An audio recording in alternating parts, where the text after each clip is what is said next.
Good evening, Kenton community. My name is Sabatino Samato. I am your superintendent, and this is your weekly update. Folks, this is going to be a little bit of a shorter update. We've covered a lot of material this week, and I just really want to hit some of the specifics for our families and our staff that are watching, but specifically our families so that they know what to expect moving forward. Today, I'm going to focus on the following topics. How and what it means to be able to leave an orange zone, how we can resume in-person instruction, also give you a status update on our testing capabilities as a district, and then also what are some next steps, what to expect over especially the next 3 days before the Thanksgiving break. So let's get right into it this evening. First, to leave an orange zone. So everybody by this time knows that as a community, actually most of Erie County is in an orange zone. The rest that isn't in an orange zone is in a yellow zone. But we here in Kenton, we're part of the orange zone group. And a lot of people are confused as to how we can get out of this. And why I say it's going to be minimally a couple weeks, minimally. Okay, is that the positivity rate, in order to get out of it, measured as the 7-day rolling average. So what that average is for 7 days, we have to then meet that average. It has to show a decline over a 10-day period. I know that's confusing, so just digest it for a second. That 7-day rolling average has to decline over a 10-day period. In addition, the final 3 days of that 10-day period, that positivity rate has to be below 2%. So I really want you to just digest that, really take it in. That 7-day rolling average for 10 consecutive days, it shows a decline. And for the 3 days at the end of that 10-day decline, it has to be below 2%. Now, of course, New York State has a lot of different factors, and they're sharing the data with us daily. So watch for that. And they will look at different factors that come into account for that. But that's the major metric that we're really striving for. And we have a lot of work to do as a community to get there. But furthermore, to resume in-person instruction in an orange and red zone. So many people, after my announcement the other night, really were still confused in why it would be so difficult for schools to reopen. So for schools to reopen, the following would have to happen. A negative test result for 100% of in-person students and staff prior to the reopening. So in an orange zone, anybody that's going to come back into the building, 100% of those people not only have to test, but they must test negative to even come into the building. And then after that weekly, we would have to do mandatory, we would have to test 25% of our staff and students, and it would have to be a different 25% every week so that students and staff can all be tested after another 4-week period. If you get what I mean there, 25% each week, it would take us 4 weeks to get to a different 25% each week and to accomplish that 100%. For those who test positive or decline to be tested, you see on the end of this slide here that's in front of you, there's no more capacity to add students to fully virtual learning at the elementary level. Well, Samato, what does that mean? Folks, we're in a place in education that we've never been before, where we're offering in-person and virtual simultaneously. School districts are not staffed for that, nor can school districts afford to maintain that type of model. And what all school districts, including Kenton, have done is they found ways during this pandemic to really, in certain ways, lower certain expenditures to be able to staff this, to be able to afford to do this, and also reassigning staff to teaching in certain classrooms that would not normally be a classroom teacher. It's not a sustainable model, but here's the even more challenging part is that we don't have any more room in our virtual model at the elementary level. At the secondary level, it's a little bit easier because the teachers are going to be teaching both in person and at home simultaneously in different models that they're doing. We haven't even gotten there yet. But at the elementary, remember we decided last month that just is not a good model to teach both simultaneously. And we made sure to assign specific teachers to those students who are staying home even as we come back to in person. And there's no more room in that. So that's another challenge that we'd be faced with.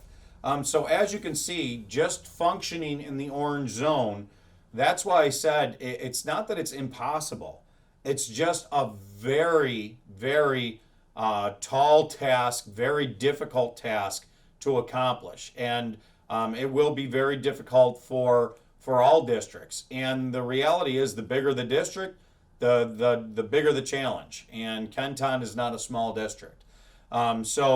Nonetheless, I want to give you where we are with testing because we are going to be moving forward with our plan for testing and our plans for testing. Because even if we're unable to accomplish the testing that the orange requires, coming out of orange, and that joyous day when we're able to come out of orange, we will still have to perform testing in the yellow. So I want to talk to families really quick on what to expect. Where we are with our testing. The district applied for its New York State Limited Service Laboratory license last week. That's required in order for us to administer the tests at our site. And we're very close, very, very close to being approved for that. Once the district is approved, then we can order those tests. And also, we've partnered already with Supplemental Health for additional nursing in our schools in order to conduct the testing. Detailed testing procedures have been developed, and more information will be shared with the community on the testing procedures as we proceed through the orange in preparation for the yellow. So really, folks, we're going to keep on moving full steam ahead. So I want you to be prepared for next week, and that's what this section where it says next steps on Tuesday or Wednesday of next week. We're going to be sending out to all of our parents, guardians, a consent form to determine how many students will be able to be tested, whether we're in orange or yellow. Remember, orange, 100% of people would have to be tested that are going into in-person, including our students and staff. And the yellow zone, the easier thing about the yellow zone, it's not easy by any means, but we would be able to test 20% of our staff and students every week on an ongoing basis, and it doesn't have to also be a unique 20% every week. And those who refuse testing, we don't have to exclude them from being able to come into the building under a yellow also. That's very important, as long as we could still meet that 20% of random testing. We are securing all those testing supplies, and they will be as soon as we're approved for this LSL. We already have the order form in. We'll include our LSL unique numbers that they give you when you apply for an LSL, a CLIA number as well. And then we will, our tests will be shipped to us almost immediately, and we'll get those tests in district. We'll have to continue monitoring the positivity data. What I'm really encouraging people to do, and this isn't to utilize any type of scare factor or anything. I just want to remind you where we were in the spring, where we were really focused as a community on our rates. As a Kenton community, I really encourage us to really focus on our rates daily. Watch those updates from the governor. The governor is very often giving daily updates. Our Erie County executive is often giving daily updates. Really watch those updates, watch those positivity rates, and really be educated as where we are as a community, because that's going to be so important for us getting back to that in-person instruction. Now, I'm going to tell you that Kenton, even though we're forced to kind of halt our plans and go back to fully remote, because as you are all well aware of, we stopped our next phase, which was due to begin this past Monday. And we're also now shifting our K1 and our special ed special classrooms back to remote. That's part of the orange designation. We still realize that nothing beats in-person instruction, and we want to get back to there. Now, as we transition to this fully remote again, these next two slides that you can see, first elementary, let's focus on elementary. Folks, it's important to understand the schedule for all students. If you are currently in remote, your schedule stays the same. You're used to your schedule. If you are one of those K1 or special class students that has to transition back to remote, I encourage you, the schedule you'll follow is the same schedule that you had in the beginning of the year before we brought our first group of students back. And here's the other important point to remember. Whoever your teacher is today, Friday, November 20th, that is the exact teacher that you will have on Monday as we shift to this fully remote. So I know you'll see a lot on the graphic in front of you, but those are the two real big important points. Whoever your teachers are for any given subjects today at elementary, you will have those same teachers on Monday. And then you'll have to shift. If you were currently in person, you have to shift back to that remote schedule. If you are currently in your remote schedule, you're maintaining that remote schedule. So that really summarizes that next slide. And then in 5 through 12, very much the same. You're going to continue the schedule that you were in because the majority of our secondary students were still in remote. So you're continuing your schedule, and your teachers are all remaining the same. Whoever your teacher is today will be your teacher on Monday. A special note to the kiddos. I want to finish with two special notes. First to the kiddos. Kids, be on time, set goals, use your breaks wisely. It's very easy, and what I don't like about remote instruction the most is that we can also develop some poor habits as learners, as adults, as everybody. So really force yourself to get into a routine, be on time for your classes, especially make sure our secondary students be on time for your classes. If you're in high school, step up to the plate right now, kiddos. Put your game face on and do what you got to do to make sure for you that you're hitting that ball out of the park and really doing what you need to do to follow your instruction and to get those grades up. Set those goals for high standards for yourself. Nothing beats those high standards. I know that your folks at home and your teachers have high standards for you. Living up to that expectation is the biggest challenge that we have right now as students. And that's what we need you to do. Push yourself to live up to that challenge. Okay? And make sure that you're very strategic. Use your breaks wisely. That doesn't mean, I was joking with somebody. For our break, don't grab a bag of chips and go lay on the couch. Do some exercise. Do some mental connection with others in your family. Really keep yourself focused and keep yourself into a routine and really drive yourself to go to that next level. This is challenging. Nobody says that it's easy, and it's really challenging on our kids.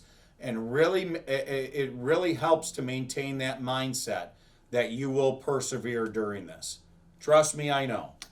The other thing that I really want to leave us with, and this is my final thought for this evening, folks, I always try and look at the positives that we can take away from this.